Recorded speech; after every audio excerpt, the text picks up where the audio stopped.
Lessons from John F. Kennedy for today's times. In an era of accelerated transformations, global crises, and unprecedented challenges, we turn our gaze to one of the most emblematic figures of American leadership in the 20th century. John Fitzgerald Kennedy, the 35th President of the United States, left us a legacy of wisdom that transcends his time and resonates deeply with contemporary dilemmas. Today, we will explore how the thoughts and advice of this visionary leader can be applied to our current reality, offering guidance to face the personal and collective challenges of the 21st century. Chapter 1. The Courage to Lead in Uncertain Times. Courage is almost a contradiction in terms. It is a strong will to live taking the form of a will to die. Kennedy faced some of the tensest moments of the Cold War, including the Cuban Missile Crisis. His approach to leadership in times of uncertainty offers valuable lessons for contemporary leaders. Kennedy's lesson: true leadership requires the courage to make difficult decisions, even when all options seem risky. Kennedy knew that inaction is also a choice, often the most dangerous one. Current application. In a volatile corporate world, where technological changes and economic crises rapidly succeed one another, leaders need to develop the courage to navigate uncertainty. This means making decisions based on incomplete information, taking calculated risks, and keeping the team motivated even in turbulent times. Whether managing a startup facing competition from tech giants or leading a team during a corporate restructuring, Kennedy's courage translates into decisive action and transparent communication. Practical reflection. Ask yourself, what difficult decision am I avoiding? And how can I turn uncertainty into an opportunity for growth? The emotional dimension of Kennedy's courage. Kennedy understood that courage is not the absence of fear, but action despite it. During the Berlin crisis, he privately confessed his concerns, but publicly maintained an unwavering determination. Today, this translates into the importance of acknowledging our vulnerabilities and anxieties as leaders, but not allowing them to paralyze our ability to act. Modern leaders who share their struggles authentically, like Oprah Winfrey discussing her personal challenges or CEOs who publicly admit mistakes, demonstrate that true courage includes the humility to be vulnerable while remaining focused on the mission. Chapter 2. Innovation as a National and Personal Imperative. We choose to go to the moon not because it is easy, but because it is hard. The American space program, driven by Kennedy's vision, represents one of humanity's greatest achievements. His philosophy on innovation and impossible challenges resonates deeply in the digital age. Kennedy's lesson: the greatest human advances come from consciously facing the most daunting difficulties. Kennedy understood that genuine progress requires stepping out of the comfort zone and embracing projects that seem impossible. Current application. In the context of digital transformation and artificial intelligence, companies and professionals must adopt Kennedy's lunar mindset. This means investing in long-term projects that seem risky today but could revolutionize the future. Companies like Tesla, SpaceX, and others that embraced impossible challenges exemplify this Kennedy philosophy. For individual professionals, this translates to embracing continuous learning, even in areas that seem outside their expertise. An accountant learning programming, a doctor venturing into digital entrepreneurship, a teacher mastering emerging technologies, all apply the Kennedy principle of choosing the difficult because it is hard. Practical reflection: what is my personal or professional moon mission? And what skill or project am I avoiding because it seems too challenging? The Kennedy Innovation Ecosystem. Kennedy not only dreamed of going to the moon but also built an entire ecosystem to make that possible. Investing in STEM education, creating public-private partnerships, and inspiring an entire generation of scientists and engineers. Today, this holistic approach to innovation is exemplified by companies like Google, which develops not only products but also invests in fundamental research, creates educational programs, and fosters developer communities. Personally, this means not only setting bold goals but also building the necessary support system. Mentors, networks, learning resources, and strategic partnerships that make the impossible not only possible but inevitable. Chapter 3. Public service as a higher purpose. Ask not what your country can do for you, ask what you can do for your country. This iconic phrase from Kennedy's inaugural address encapsulates a philosophy of life that goes beyond patriotism, touching on the essence of human purpose and social responsibility. Kennedy's lesson, genuine personal fulfillment, comes from contributing to something greater than ourselves. Kennedy understood that a prosperous society depends on individuals willing to put the collective good above immediate personal interests. Current application. In an era marked by digital individualism and the me-first culture, Kennedy's call to service becomes even more relevant. This doesn't necessarily mean entering politics, but finding ways to positively contribute to the community through our skills and resources. Technology professionals can use their skills to solve social problems through applications that promote social inclusion. Educators can develop content that democratizes knowledge. Entrepreneurs can create businesses that generate positive social impact beyond profit. The purpose economy, where companies balance profit with impact, is a contemporary manifestation of this Kennedy philosophy. Practical reflection. How can I use my specific skills to create a positive impact in my community?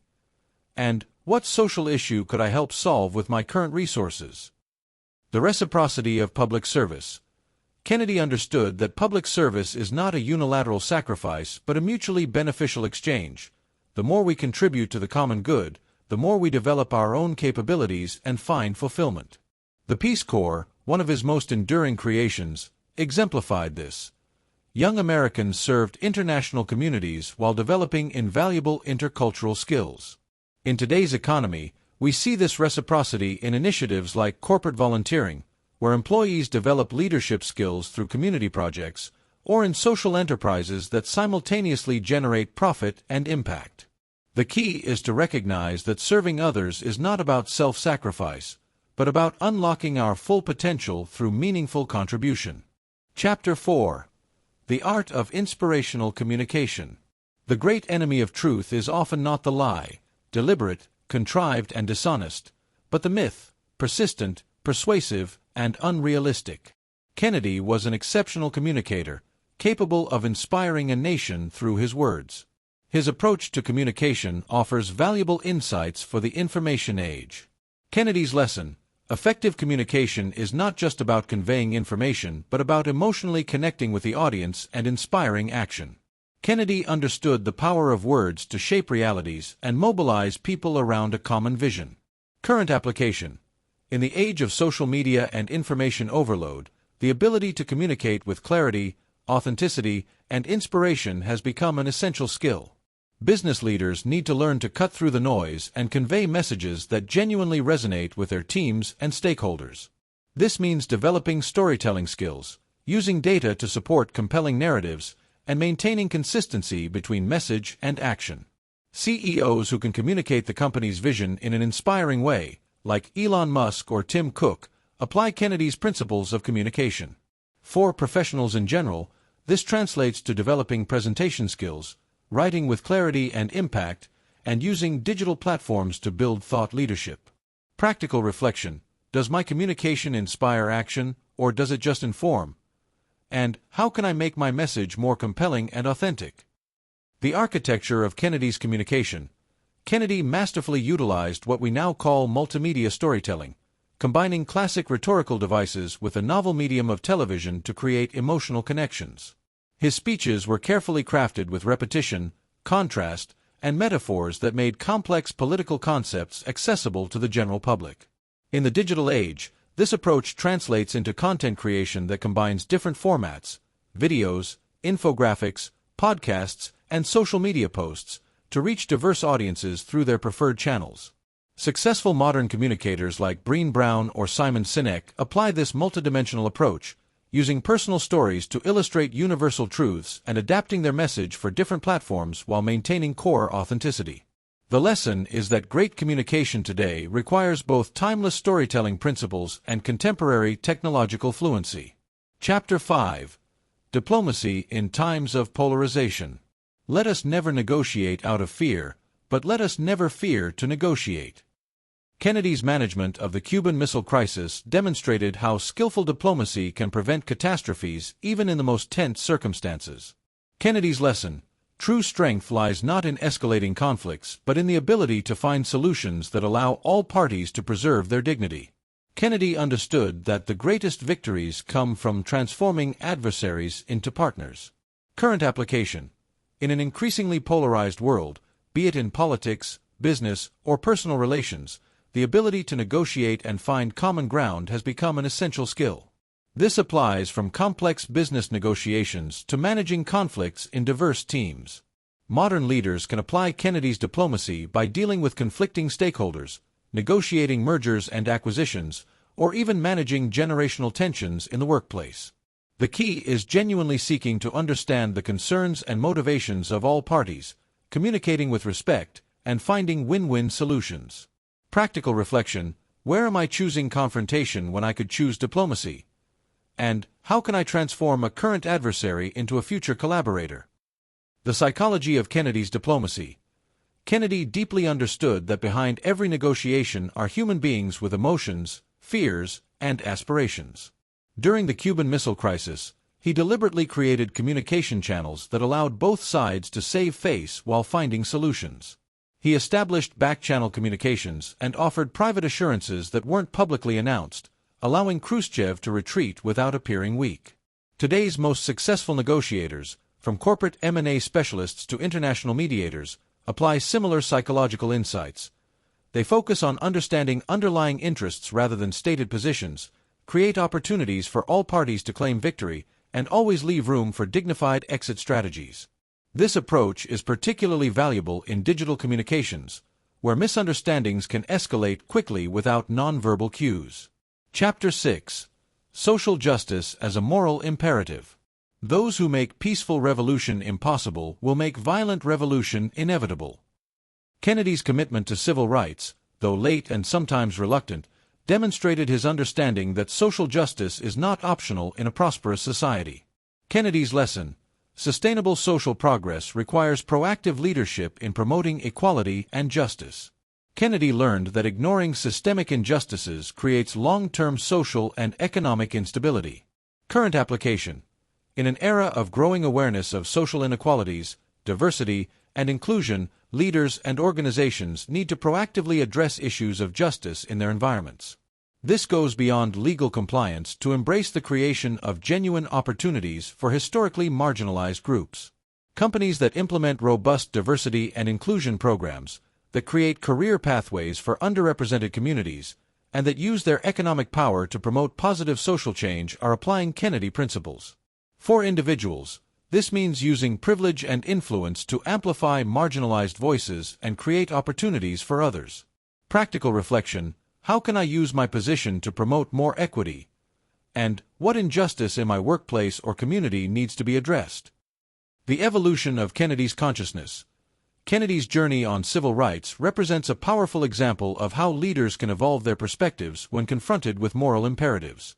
Initially cautious about civil rights to avoid alienating Southern Democrats, he gradually developed a deeper understanding through direct exposure to the struggles of African Americans and pressure from activists like Martin Luther King Jr. Today, this evolution is mirrored by leaders who start with basic diversity compliance but gradually develop a genuine commitment to inclusion through education, listening, and direct engagement with affected communities.